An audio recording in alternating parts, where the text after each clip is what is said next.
respected President, Secretary and other family members. ഒരു formal ഫംഗ്ഷന് attend ചെയ്ത ഫീൽ എനിക്ക് ഇവിടെ ഇല്ല. കാര്യം ഒരുപാട് പരിചയമുള്ള ഫേസസ് ഉണ്ട്. ഞാൻ ഇതിനു മുമ്പുള്ള ഇവിടെ നടന്ന 1-2 ഫംഗ്ഷൻസിന് ഞാൻ വന്നിട്ടുണ്ട്. നിങ്ങളാരും ഞാൻ ബാക്കിൽ സിസ്റ്ററിൻ്റെ കൂടെ വന്ന് ഞാൻ ബാക്കിൽ ഉണ്ടായിരുന്നു. പല ഫേസസ് എനിക്ക് പരിചയമുണ്ട്.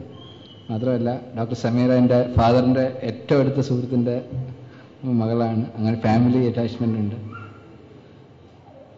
പിന്നെ അതിലേറെ നിങ്ങൾക്ക് ആർക്കും അറിയില്ലാത്തൊരു വ്യക്തി ഇവിടെ ഉണ്ട്. വ്യക്തിയെ പരിചയം ഉണ്ടാവും, പക്ഷേ ആ വ്യക്തിയുടെ കോൺട്രിബ്യൂഷൻ എത്രമാത്രം ഉണ്ടെന്ന് ഇവിടെ പലർക്കും അറിയില്ല. ഞാൻ ഡാം 999 എന്ന് പറയുന്ന പ്രോജക്റ്റ് പ്ലാൻ ചെയ്യുമ്പം എനിക്ക് വേണ്ടിയിരുന്നത്, കാര്യം ഇത് വളരെ സെൻസിറ്റീവായിട്ടുള്ള സബ്ജക്റ്റാണ്. എന്തെങ്കിലും ഒരു മിസ്റ്റേക്ക് വരാവുന്ന രീതിയിലുള്ള ഒരു കാര്യവും പ്രൊജക്റ്റ് ചെയ്യാൻ പാടില്ല എന്ന് വളരെ ശ്രദ്ധിച്ച് ചെയ്യേണ്ട ഒരു കാര്യമാണെന്ന് മനസ്സിലാക്കി തന്നെയാണ് പ്രോജക്റ്റ് തുടങ്ങിയത്. അതിനെനിക്ക് വേണ്ടിയിരുന്നത് ശക്തമായ ഒരു റിസർച്ച് ആൻഡ് ഡെവലപ്മെൻറ്റ് വിങ് വേണമായിരുന്നു. അപ്പം അതിന് ഡാമുകളെ കുറിച്ച് പഠിക്കാൻ താല്പര്യമുള്ള, അതിനുള്ള ടെക്നിക്കൽ നോളജുള്ള നല്ലൊരു ടീം. അപ്പോൾ അതിനു വേണ്ടി ഞങ്ങൾ സിവിൽ എഞ്ചിനീയറിംഗ് മേഖലയിൽ നിന്നുള്ള ഏറ്റവും best gold medal holders, BTech, MTech ആൾക്കാരെയാണ് നോക്കിയത്. അത് ഹെഡ് ചെയ്യാനായിട്ട് നിങ്ങളുടെ ഒരു മെമ്പർ എന്ന് തന്നെ പറയാം, നിങ്ങൾ ലക്ഷ്മി ഇവിടെ ഇരിപ്പുണ്ട്. ലക്ഷ്മിയാണ് ഞങ്ങളുടെ റിസർച്ച് ആൻഡ് ഡെവലപ്മെൻറ്റ് മുഴുവൻ ഹാൻഡിൽ ചെയ്തത്. ഒരു പക്ഷേ ഇത്രയും വിവാദത്തിലേക്ക് സിനിമയെ കൊണ്ടെത്തിക്കുന്നതിൽ ശക്തമായ അതിൻ്റെ തിരക്കഥയിലെ ടെക്നിക്കലായിട്ടുള്ള, അവർക്ക് പലർക്കും അതിനെ ഒരു രീതിയിലും വിമർശിക്കാൻ പറ്റാത്ത രീതിയിലുള്ള ടെക്നിക്കലായിട്ടുള്ള കാര്യങ്ങളാണ് പറഞ്ഞേക്കുന്നത്. ഒരുപാട് സ്ഥലങ്ങളിൽ നിന്ന് റിസർച്ച് ചെയ്ത് കേരളത്തിലുള്ളവർക്ക് ഇത് കണ്ടു കഴിഞ്ഞാൽ മുല്ലപ്പെരിയാറായിട്ട് തോന്നാം. അപ്പോൾ നമ്മളിതിനകത്ത് വിഷ്വൽസ് കാണിക്കുമ്പോൾ, മെറൈൻ ഡ്രൈവിലൂടെയൊക്കെ വെള്ളം പോകുന്നത് കാണിക്കുമ്പോൾ അവിടെ കാണിക്കുന്ന വെള്ളത്തിൻ്റെ എമൗണ്ട്, വാട്ടർ ഹൈറ്റ് പോലും കറക്റ്റ് കാൽക്കുലേറ്റ് ചെയ്തിട്ടാണ് അതിൻ്റെ ഗ്രാഫിക്സ് ക്രിയേറ്റ് ചെയ്യുന്നത്. അപ്പോൾ ആ ഒരു അന്വേഷണം ഒരുപാട്, അത് ഒരിക്കലും ഞാൻ ഇതിൻ്റെ സ്ക്രിപ്റ്റ് എഴുതിയെങ്കിൽ പോലും ഈ ടെക്നിക്കൽ ടീമിൻ്റെ സപ്പോർട്ട് ഇല്ലാതെ ഒരിക്കലും ചെയ്യാൻ പറ്റില്ല. കാര്യം അത്രമാത്രം ഇൻഫർമേഷൻസ് കളക്ട് ചെയ്യേണ്ടതുണ്ടായിരുന്നു. ആയിരക്കണക്കിന് ഡാമുകൾ ലോകത്തിൻ്റെ പല ഭാഗത്തായിട്ടുണ്ട്. 2020 40,000 ഡാമുകളാണ് ലോകത്തിൽ കാലപ്പഴക്കം ചെല്ലാൻ പോകുന്നത്. ഇപ്പോൾ ഉള്ള മുല്ലപ്പെരിയാർ ഡാം പോലെ. ഇന്ത്യയിൽ മാത്രം ഏതാണ്ട് 100 വർഷം കഴിഞ്ഞ് 64 ഡാമുകളുണ്ട്. ബ്രിട്ടീഷുകാർ പണിത് ഏതാണ്ട് 365ഓളം ഡാമുകളുണ്ട്. അങ്ങനെ ഇൻഫർമേഷൻസ് ഒരുപാട് കളക്ട് ചെയ്ത് ഇതിൽ നിന്നും പല ഡാം ദുരന്തങ്ങൾ, ലോകത്തിൻ്റെ പല ഭാഗത്തുണ്ടായ ഡാം ദുരന്തങ്ങളിൽ നിന്നെല്ലാം അതിനകത്ത് വാട്ടർ ഫ്ലോ, ഓരോ സ്ഥലത്തെയും ഇത്ര ഹൈറ്റിൽ നിന്ന് വരുന്ന വെള്ളത്തിന് ഓരോ സൈഡും എത്ര സ്പീഡ് ഉണ്ടാവും, ഇതെല്ലാം വെച്ച് കാൽക്കുലേറ്റ് ചെയ്തിട്ടാണ് നമ്മൾ ഈ സ്ക്രിപ്റ്റ് ഫൈനലൈസ് ചെയ്യുന്നത്. അതോടൊപ്പം തന്നെ മൂവിയുടെ ഒപ്പം തന്നെ മുല്ലപ്പെരിയാറിനെ കുറിച്ച് ഒരു ഡോക്യുമെൻ്ററി ചെയ്തിരുന്നു. ആ ഡോക്യുമെൻ്ററി ആണ് 21 ഇൻ്റർനാഷണൽ അവാർഡ് കിട്ടിയിരിക്കുന്നത്.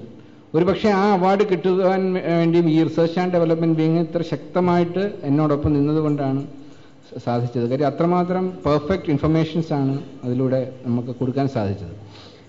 അതുതന്നെയാണ് ഒരു പക്ഷേ തമിഴ്നാട് സ്റ്റേറ്റ് ഗവൺമെൻറ്റിനെ വളരെയധികം പ്രൊവോക്ക് ചെയ്തിരിക്കുന്നത് ഇപ്പോൾ. കാര്യം അവർക്ക് ഒരു രീതിയിലും ഇനി കോടതിയുടെ മുന്നിൽ ഏറ്റവും ശക്തമായ തെളിവുകളായി മാറുന്ന ഇൻഫർമേഷൻസാണ് ഈ ഡോക്യുമെൻ്ററിയിലൂടെയൊക്കെ വന്നിരിക്കുന്നത്. ഇപ്പോൾ ലേറ്റസ്റ്റ് ഫോർ എക്സാമ്പിൾ പറയുകയാണെങ്കിൽ, തമിഴ്നാട് ഏറ്റവും ശക്തമായി ഇപ്പോൾ പറയുന്നത്, ലോകത്തിൽ ഇന്ന് വരെ ഭൂകമ്പത്തിലൂടെ ഒരു ഡാം തകർന്നിട്ടില്ല എന്നൊരു സ്റ്റേറ്റ്മെൻറ്റാണ് മുഖ്യമന്ത്രി ജയലളിത പ്രഖ്യാപിച്ചത്. പക്ഷേ അത് തന്നെ കോൺട്രാക്ട് ചെയ്തുകൊണ്ടാണ് ഞങ്ങൾ ഇൻഫർമേഷൻ കൊടുത്തത്. ഈ വർഷം തന്നെ 2011 മാർച്ച് 11 തന്നെ ജപ്പാനിലെ ഫുജിനിമോ എന്ന് പറയുന്ന അണക്കെട്ട്, മുല്ലപ്പെരിയാറിൻ്റെ 1/3 മാത്രം ഹൈറ്റുള്ള ഒരു അണക്കെട്ട് ഭൂകമ്പത്തിൽ തകർന്നതാണ്. അതിൻ്റെ റിസർവോയറിൻ്റെ കപ്പാസിറ്റി ഇപ്പോഴുള്ള മുല്ലപ്പെരിയാർ ഡാമിൻ്റെ കപ്പാസിറ്റിയുടെ 200-1 ഉള്ളൂ. അപ്പോൾ അത്ര ഒരു ചെറിയ ഡാം പോലും ഒരു ഭൂകമ്പത്തിൽ തകരാം എന്നുള്ള ശക്തമായ ഇൻഫർമേഷൻസ് ഉള്ളപ്പോഴാണ് ഒരു സംസ്ഥാനത്തിൻ്റെ മുഖ്യമന്ത്രി പരസ്യമായിട്ട് പ്രഖ്യാപിക്കുന്നത് ഭൂകമ്പത്തിൽ ഒരു ഡാം തകരില്ല എന്ന്. അതുപോലെ ഒരു ഡാം തകർന്നു കഴിഞ്ഞാൽ അതിന് താഴെയുള്ള മുല്ലപ്പെരിയാർ ഡാം തകർന്നാൽ ഇടുക്കി ഡാം വിത്ത്സ്റ്റാൻഡ് ചെയ്യുമെന്നുള്ള ഏറ്റവും വലിയ എഞ്ചിനീയറിംഗ് നോൺസെൻസ് വേണമെങ്കിൽ നമുക്ക് പറയാം. കാര്യം മുല്ലപ്പെരിയാറിലെ ഡാമിലെ വെള്ളം ഷട്ടർ വഴി തുറന്നു വിട്ടാൽ ഒരു പക്ഷേ അല്ല, ഇടുക്കി ഡാം അത് പിടിച്ചു നിർത്തും. പക്ഷേ ഇത് ഒരു ഡാം പൊട്ടി വരുന്ന സമയത്ത് ഉണ്ടാകുന്ന ഫോഴ്സ്, അത് ആ കുതിപ്പാഞ്ഞു വരുന്ന വെള്ളത്തിൻ്റെ സ്പീഡുമായിട്ട് നമ്മൾ അതിൻ്റെ മാസിനെ അല്ലെങ്കിൽ അതിൻ്റെ വെയിറ്റിനെ നമ്മൾ മൾട്ടിപ്ലൈ ചെയ്യുമ്പോൾ മാത്രമേ മനസ്സിലാവുള്ളൂ. സാധാരണ ഉണ്ടാകുന്ന പ്രഷറിൻ്റെ ഏതാണ്ട് അല്ലെ ഫോഴ്സിൻ്റെ 25 മടങ്ങോളം ആയിരിക്കും ഈ ഒരു 100 കിലോമീറ്റർ വേഗതയിൽ വരുന്ന വെള്ളമാണെങ്കിൽ. അത് എഞ്ചിനീയേഴ്സിന് കുറച്ചുകൂടെ പെട്ടെന്ന് പറഞ്ഞാൽ മനസ്സിലാവും, അതുകൊണ്ട് ഞാൻ ഡീപ്പിലേക്ക് പോകുന്നില്ല. അപ്പോൾ 25 മടങ്ങ് ശക്തി കൊണ്ടുള്ള ഒരു ഡാമിനെ പിടിച്ചു നിർത്താൻ പറ്റും. പക്ഷേ ഒരു സാധാരണ ഇടുക്കി ഡാം പോലെ ഡാം എപ്പോഴും പണിയുന്നത് ഫാക്ടർ ഓഫ് സേഫ്റ്റി മാക്സിമം 3 വരെ ഒരു ഡാമിന് ഫാക്ടർ ഓഫ് സേഫ്റ്റി ഉണ്ടാകുള്ളൂ. അപ്പോൾ അങ്ങനെ വരുമ്പോൾ ഒരിക്കലും ആ ഡാം ഡിസ്റ്റാൻഡ് ചെയ്യില്ല. പക്ഷെ അത് ഞങ്ങൾ പ്രൂവ് ചെയ്യാൻ വേണ്ടിയാണ് ഏറ്റവും സിമ്പിൾ കമ്പാരിസൺ നടത്തിയത്. ചൈനയിൽ 1975 ഉണ്ടായ ബാങ്ക്യാവോ ഡാം ദുരന്തം, മുല്ലപ്പെരിയാറിന്റെ അതേ വലിപ്പമുള്ളൊരു ഡാം. ഒരു ഡാം തകർന്നപ്പോൾ അതിന്റെ മുന്നിലുണ്ടായിരുന്ന, നേരെ മുന്നിലല്ല, പല വശങ്ങളിലായിട്ട് ഈ വെള്ളം പരന്നു ഒഴുകുന്ന സമയത്ത് പല സൈഡിലായിട്ടുള്ള 62 ഡാമുകൾ ഒന്നിനു പുറകെ ഒന്നായി തകർന്നു വീഴുകയാണ്. അപ്പോൾ അതാണ് ഏറ്റവും ബെസ്റ്റ് എക്സാമ്പിൾ. ഒരു ഡാം തകർന്നാൽ അതിന്റെ വെള്ളം പിടിച്ചു നിർത്താൻ മറ്റൊരു ഡാമിനാവില്ല എന്നുള്ളതിന്റെ ബെസ്റ്റ് എക്സാമ്പിൾ. അതേസമയം ഈ ബാങ്ക്യാവോ ഡാമിന്റെ കപ്പാസിറ്റി സെയിം ആണെങ്കിലും ബാങ്ക്യാവോ ഡാമിനേക്കാളും 7 ഇരട്ടി ഹൈറ്റിലാണ് മുല്ലപ്പെരിയാർ ഡാം നിൽക്കുന്നത്. ഒരു ഡാമിന്റെ നശീകരണ ശക്തി എന്ന് പറയുന്നത് അതിന്റെ പൊട്ടൻഷ്യൽ എനർജി, അത് നിൽക്കുന്ന ഹൈറ്റുമായി ഡയറക്ട്ലി പ്രൊപ്പോർഷനാണ് അതിന്റെ പൊട്ടൻഷ്യൽ എനർജി. അപ്പോൾ മുല്ലപ്പെരിയാറിനെ സംബന്ധിച്ചോളം അതിന്റെ പൊട്ടൻഷ്യൽ എനർജി ഏറ്റവും സിമ്പിളായിട്ട് മനസ്സിലാക്കാവുന്നത് ഒരു ഹിരോഷിമയിലിട്ട ഒരു ബോംബിന്റെ ഒരു ആറ്റം ബോംബിന്റെ 180 മടങ്ങാണ് അതിന്റെ പൊട്ടൻഷ്യൽ എനർജി. അതേസമയം ഒരു ആറ്റം ബോംബ് ഒരിടത്ത് ഇട്ട് കഴിഞ്ഞാൽ അതിന്റെ റേഡിയസ് കൂടുന്നതനുസരിച്ചിട്ട് അതിന്റെ ഡിസാസ്റ്റർ പൊട്ടൻഷ്യൽ കുറഞ്ഞു വരും. പക്ഷെ ഒരു വാട്ടർ ബോംബ് എന്ന നിലയിൽ നമ്മളൊരു ഡാമിനെ കണ്ടു കഴിഞ്ഞാൽ അതിന്റെ ഡിസാസ്റ്റർ പൊട്ടൻഷ്യൽ ദൂരം കൂടുന്നതനുസരിച്ച് കൂടിക്കൊണ്ടിരിക്കും. കാരണം ഈ വെള്ളം പരക്കുന്നതനുസരിച്ചിട്ട് അതിന്റെ ഡാമേജ് ഉണ്ടാക്കാവുന്ന ഏരിയ കൂടിക്കൊണ്ടിരിക്കും. അതുകൊണ്ട് തന്നെ മുല്ലപ്പെരിയാർ ഡാം പൊട്ടിക്കഴിഞ്ഞാൽ ഏറ്റവും കൂടുതൽ ജനങ്ങൾ മരിക്കുന്ന മുല്ലപ്പെരിയാറിന്റെ തൊട്ടടുത്തായിരിക്കില്ല. അങ്ങ് കടൽ തീരത്തേക്ക് വരുന്ന സമയത്ത് ഏതാണ്ട് 4 ജില്ലകളിലൂടെ കടന്നു പോകുന്ന സമയത്താണ് ഇത് ഏറ്റവും കൂടുതൽ ഉണ്ടാവുന്നത്. കൊച്ചി നഗരം പോലുള്ള ഒരു സ്ഥലത്താണ് ഉണ്ടാവുന്നത്. അപ്പോൾ ഒരു അനിവാര്യമായ ദുരന്തം, അത് ഒരുപക്ഷെ നടക്കുകയാണെങ്കിൽ ലോകം കണ്ട ഏറ്റവും വലിയ ദുരന്തമാണെന്ന് എല്ലാവർക്കും അറിയാം. ഇത് മുല്ലപ്പെരിയാർ മാത്രമല്ല, ഇതുപോലെ ഒരുപാട് ലോകത്തിന്റെ പല ഭാഗത്ത് ഇതിലും ക്രിട്ടിക്കലായിട്ടുള്ള ഡാംസ് ഉണ്ട്. ഇപ്പം ഇറാഖിൽ പോയി കഴിഞ്ഞാൽ മൊസൂൾ ഡാം എന്ന് പറയും, പഴയ സദാം ഹുസൈൻ ഡാം. അവിടെ ആ ഡാം ഏതാണ്ട് ലീക്ക് ഓൾറെഡി സ്റ്റാർട്ട് ചെയ്തിട്ടുണ്ട്. അപ്പോൾ അവിടെ എക്സ്പെക്ട് ചെയ്യുന്ന ഡെത്ത് ടോൾ 5 ലക്ഷം പേരാണ്. ഒരുപക്ഷെ ഇന്ത്യ പോലെ തിക്ലി പോപ്പുലേറ്റഡ് ആയിട്ടുള്ള ഒരു സ്ഥലമല്ല, എന്നിട്ട് കൂടി 5 ലക്ഷം പേർ അവിടെ മരിക്കുമെന്നാണ് കണക്ക് കൂട്ടിയിരിക്കുന്നത്. അങ്ങനെ ലോകത്തിന്റെ എല്ലാ രാജ്യങ്ങളിലും ഇതുപോലുള്ള വാട്ടർ ബോംബ്സ് ഇന്നുണ്ട്. അപ്പോൾ നമുക്കൊരു സുപ്രഭാതത്തിൽ ഈ വാട്ടർ ബോംബുകളെ ഇല്ലാതാക്കാൻ പറ്റില്ല. കാര്യം ഇതെല്ലാം ഒന്നെങ്കിൽ ഇറിഗേഷന് വേണ്ടി, അല്ലെങ്കിൽ fresh water supply or power generation, so many തിങ്സിന് വേണ്ടി യൂസ് ചെയ്തുകൊണ്ടിരിക്കുകയാണ്. അപ്പോൾ ഓരോ വർഷവും ഇതിന്റെ കൺസംഷനും കൂടിക്കൊണ്ടിരിക്കുന്ന സമയത്ത് ഒരു ഓൾട്ടർനേറ്റ് സിസ്റ്റം വരുന്നിടത്തോളം കാലം ഇതിനെ നമുക്ക് പെട്ടെന്ന് നിർത്താൻ പറ്റില്ല. ഇത് തന്നെയാണ് മുല്ലപ്പെരിയാറിന്റെ കാര്യത്തിലും സംഭവിക്കുന്നത്. മുല്ലപ്പെരിയാർ തമിഴ്നാടിന് ജലം വേണം എന്നുള്ളത് തീർച്ചയായിട്ടും അംഗീകരിക്കേണ്ട കാര്യമാണ്. അത് കൊടുക്കേണ്ടത് നമ്മുടെ ബാധ്യതയാണ്. അതേസമയം നമ്മളുടെ എല്ലാം ജീവിതം, നാളെ ഒരു ദുരന്തം ഉണ്ടായാൽ നിങ്ങളും ഞാനും നമ്മുടെ സുഹൃത്തുക്കളും ബന്ധുക്കളും എല്ലാം ഇതിനകത്ത് അകപ്പെട്ടു പോകാം. ഒരുപക്ഷെ ഇപ്പോൾ ഉണ്ടാകുന്ന ഇതിനേക്കാളും പീഡനമാണ്. ഇപ്പോൾ ഡോക്ടേഴ്സായ നിങ്ങൾക്ക് മനസ്സിലാകും, നിങ്ങളടുത്ത് വരുന്ന പല പേഷ്യൻസും അടുത്ത കാലത്തായിട്ട് എത്രമാത്രം മാനസിക സംഘർഷത്തോട്, പ്രത്യേകിച്ച് കുട്ടികൾ. അപ്പോൾ ഇതിന് എന്തിനാണ് നമ്മൾ ഒരു ഡിലേ ഉണ്ടാക്കുന്നത് എന്നുള്ളതാണ് കാര്യം. സിമ്പിൾ സൊല്യൂഷൻ, വളരെ സിമ്പിൾ. ഞങ്ങൾ ഇത്രയും 4 വർഷത്തിന് മുമ്പ് എനിക്കൊരു പക്ഷേ ഇങ്ങനെ സംസാരിക്കാൻ പറ്റിയില്ല.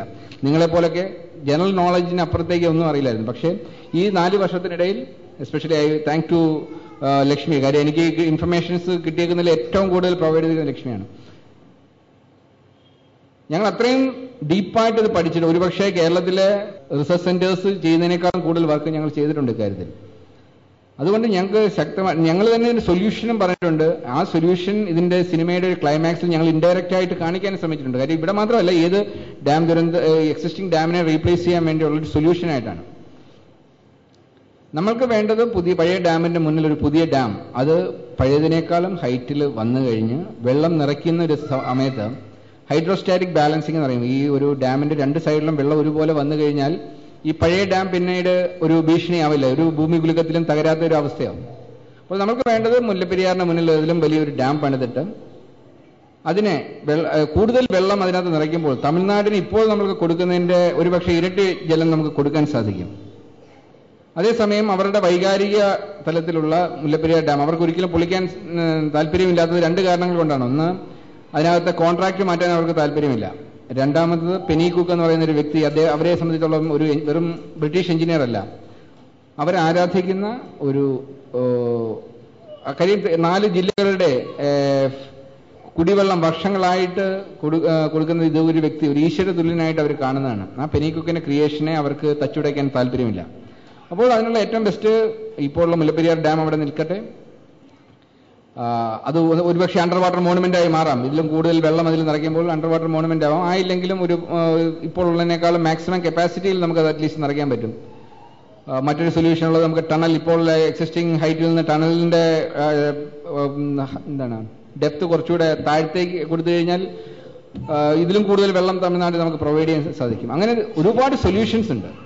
പക്ഷേ ഇതിനേക്കാളും ഡേഞ്ചറസ് ആയിട്ട് വരുന്ന കാര്യം പുതിയതായി പണിയുന്ന ഡാമിനകത്ത് ഉണ്ടാകുന്ന കറപ്ഷൻ. ഇന്ന് കേരളത്തിൽ അല്ല ഇന്ത്യയിൽ എല്ലായിടത്തും കറപ്ഷൻ എന്ന് പറയുന്നത് ഭയങ്കര ഒരു ഡേഞ്ചറസ് ഫാക്ടറാണ്. പെനി കുക്ക് എന്ന് പറയുന്ന വ്യക്തി മുല്ലപ്പെരിയാർ ഡാം നിർമ്മിച്ചത് അദ്ദേഹത്തിന്റെ സ്വന്തം ഏണിങ്സ് കൊണ്ടാണ്. കുടുംബം വിറ്റ തുകയ്ക്കാണ് അദ്ദേഹം ആ ഡാം പ്രോജക്റ്റ് കംപ്ലീറ്റ് ചെയ്തത്. പിന്നീടാണ് ഈസ്റ്റ് ഇന്ത്യ കമ്പനിയിൽ നിന്ന് അദ്ദേഹത്തിന് പണം തിരിച്ചു കിട്ടുന്നത്. ഒരു പക്ഷേ അദ്ദേഹത്തിന്റെ മനസ്സിൽ തൊട്ട് ചെയ്തുകൊണ്ട് അതിനകത്ത് കറപ്ഷന്റെ എലിമെന്റ് ഇല്ലാത്തത് കൊണ്ടുമായിരിക്കാം ഇന്നും ഈ വാർദ്ധക്യത്തിലും ആ ഡാം നമ്മളെ സുരക്ഷിതമായി കൊണ്ടു നടക്കുന്നത്. പക്ഷെ ആ ഡാമിനും അതിൻ്റെ പരിമിതികളുണ്ട്. ഒരു ഗ്രാവിറ്റി ഡാം എന്ന നിലയിൽ, ഗ്രാവിറ്റി ഡാം എന്ന് വെച്ചാൽ വെറും സെൽഫ് വെയിറ്റിൽ ഇങ്ങനെ നിൽക്കുകയാണ്, അല്ലാതെ മറ്റൊന്നുമില്ല. ഗ്രാവിറ്റി ഡാമിന്റെ ബേസിക് ഡെഫിനിഷൻ അതാണ്. സ്വന്തം വെയിറ്റിൽ അത് ഇങ്ങനെ നിൽക്കുന്നു. ആ വെയിറ്റ് കൊണ്ട് താങ്ങാവുന്ന അത്രയും വെള്ളത്തിനെ അതിൽ തടഞ്ഞു നിർത്താം. അതൊരിക്കലും ഒരു എർത്ത്ക്വേക്കിനെ വിസ്റ്റാൻഡ് ചെയ്യാനുള്ള ഡിസൈൻ അല്ല. അത് തന്നെ അന്ന് കാലത്ത് അവിടെ ഒരു എർത്ത്ക്വേക്ക് പോണ ഏരിയ ആയിരുന്നില്ല. പക്ഷേ ഈ കഴിഞ്ഞ 9 മാസത്തിൽ ഈ 27ഓളം എർത്ത്ക്വേക്ക് വന്നതോടുകൂടി നമ്മളെ സംബന്ധിച്ചുള്ള ആ എർത്ത്ക്വേക്കിനെ വിസ്റ്റാൻഡ് ചെയ്യുന്ന ഡാമാണ് വേണ്ടത്. അതിന് ഇന്ന് ടെക്നോളജി ഒരുപാട് അഡ്വാൻസ്ഡ് ആണ്. ഈ എർത്ത്ക്വേക്കിനെ വിസ്റ്റാൻഡ് ചെയ്യാൻ പറ്റുന്ന ഡാംസ് നമുക്ക് നിർമ്മിക്കാൻ പറ്റും. അപ്പോൾ അത്രയൊരു ഡാം വരുമ്പോൾ ആകെ ശ്രദ്ധിക്കേണ്ടത് ഈ കറപ്ഷൻ എലിമെന്റ് വരാതെ ശ്രദ്ധിക്കുക. വന്നു കഴിഞ്ഞാൽ അത് ഇന്ന് ഉള്ള മുല്ലപ്പെരിയാറിനേക്കാളും വലിയൊരു വാട്ടർ ബോംബായി മാറും. ഇത് ഞാൻ പറയുന്നതിന് മറ്റൊരു കാരണമുള്ളത്, ഞാൻ പുനലൂരിൽ താമസിക്കുന്നത് കൊണ്ടാണ്. പുനലൂരിൽ ഞങ്ങൾ കല്ലട നദിക്ക് കുറുകെ തെന്മല ഡാമുണ്ട്. വലിയ ഡാമുകളൊന്നാണ് തെന്മല ഡാം. കോൺക്രീറ്റ് ഡാമാണ്. ഈ ഡാമിന്റെ കൺസ്ട്രക്ഷനിൽ അഴിമതി അത്യാവശ്യം നല്ല നിലയിൽ പോയിട്ടുണ്ട്. അവിടുത്തെ പല വീടുകളും ഇൻക്ലൂഡിങ് എൻ്റെ വീടിന്റെ പണി പോലും പലതും നടത്തിയിരിക്കുന്നത് ഈ കല്ലട ഡാം നിർമ്മിക്കേണ്ട സിമെന്റ് ഉപയോഗിച്ചിട്ടാണ്. അത് ബ്ലാക്കിൽ വരുന്ന പകുതി വിലയ്ക്കാണ് പുറത്തേക്ക് പോകുന്നത്. ഇവിടുത്തെ പല ഡാമുകളുടെ കൺസ്ട്രക്ഷനും അങ്ങനെയാണ് നടക്കുന്നത്. ഉപയോഗിക്കേണ്ട സിമെന്റിന്റെ പകുതി പോലും ഉപയോഗിക്കപ്പെടുന്നില്ല. സ്പെസിഫിക്കേഷൻ അനുസരിച്ചുള്ള മണലായിരിക്കത്തില്ല ഇനി ഉപയോഗിക്കുക. കാര്യം ഇന്ന് കേരളത്തിൽ മണലിന്റെ ബുദ്ധിമുട്ടറിയാൻ കിട്ടുവാനുള്ള. അപ്പോൾ ഉപ്പുരസമുള്ള മണലായിരിക്കും ചിലപ്പോൾ ഇതിനകത്ത് ഉപയോഗിക്കുക. അപ്പോൾ ഇങ്ങനെയൊക്കെ സ്പെസിഫിക്കേഷൻ വിട്ടിട്ട് ചെയ്യുന്ന സമയത്ത് ഏതൊക്കെ രീതിയിൽ അഴിമതി കടന്നു വരാമെന്ന് നമുക്ക് പ്രവചിക്കാൻ പറ്റില്ല.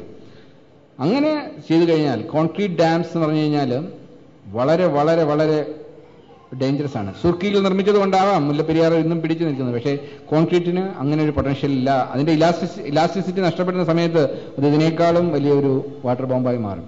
അപ്പോൾ ഇതെല്ലാം മുന്നിൽ കണ്ടുകൊണ്ടാണ് ഞങ്ങൾ ഡാം 999 ക്ലൈമാക്സിൽ ഒരു പഴയ ഡാം, കൊളോണിയൽ ഡാമിന്റെ മുന്നിൽ ഒരു പുതിയ ഡാം വരുന്നു. അതിനകത്ത് കറപ്ഷൻ ഉണ്ടാവുന്നു. അവിടെ നിന്ന് പുതിയ കറപ്ഷൻ ഡാമിൽ ലീക്ക് സ്റ്റാർട്ട് ചെയ്യുന്ന എടുത്തുനിന്നാണ് തുടങ്ങുന്നത്. കാര്യം ഒരു നാച്ചുറൽ ഡിസാസ്റ്റർ വരാനായിട്ട് അധികം സമയം വേണ്ട. നമുക്കൊരു ടൊറൻഷ്യൽ റെയിൻ മതി. ടൊറൻഷ്യൽ റെയിൻ ഇന്നത്തെ കാലത്ത് ഉണ്ടാകാൻ വലിയ പാടൊന്നുമില്ല. ഈ ഗ്ലോബൽ വാർമിംഗ് മൂലം എപ്പോൾ എവിടെ വേണമെങ്കിലും ഒരു ലോ പ്രഷർ ഫോർമേഷൻ ഉണ്ടാവാം. ആ ലോ പ്രഷർ ഉണ്ടായി കഴിഞ്ഞാൽ മരുഭൂമിയാണേലും അവിടെ കൊടും പേമാരിയായിരിക്കും ഉണ്ടാവുക. അത് ലോകത്തിലെ ഏറ്റവും വലിയ എഞ്ചിനീയറിംഗ് വണ്ടർ എന്ന് വിളിക്കാവുന്ന ഡാം കൺസ്ട്രക്ഷനിലെ വണ്ടർ എന്ന് പറഞ്ഞാൽ ചൈനയിലെ 3 ഗോർജിയസ് ഡാം എന്ന് പറയും.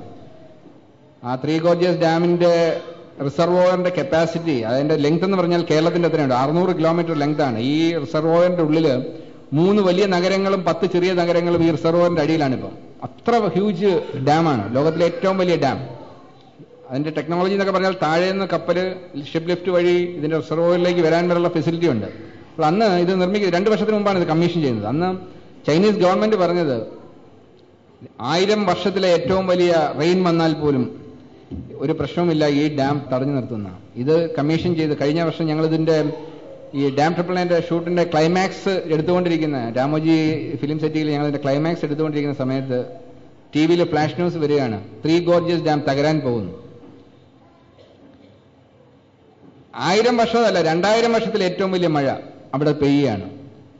ഇവരെല്ലാ ഷട്ടേഴ്സും ഡാമിന്റെ തുറക്കാൻ ശ്രമിച്ചിട്ടും വാട്ടർ ഇൻഫ്ലോ ഔട്ട്ഫ്ലോയുടെ എത്രയോ മടങ്ങാണ് ഇൻഫ്ലോ വന്നുകൊണ്ടിരിക്കുന്നത്. ആർക്കും ഒന്നും ചെയ്യാൻ പറ്റുന്നില്ല. എല്ലാ ഷട്ടേഴ്സും തുറക്കുകയാണ്. 35 മില്യൺ ആൾക്കാരെ അവർ മണിക്കൂറുകൾ കൊണ്ട് പട്ടാളം വന്ന് ഒഴിപ്പിക്കുകയാണ്.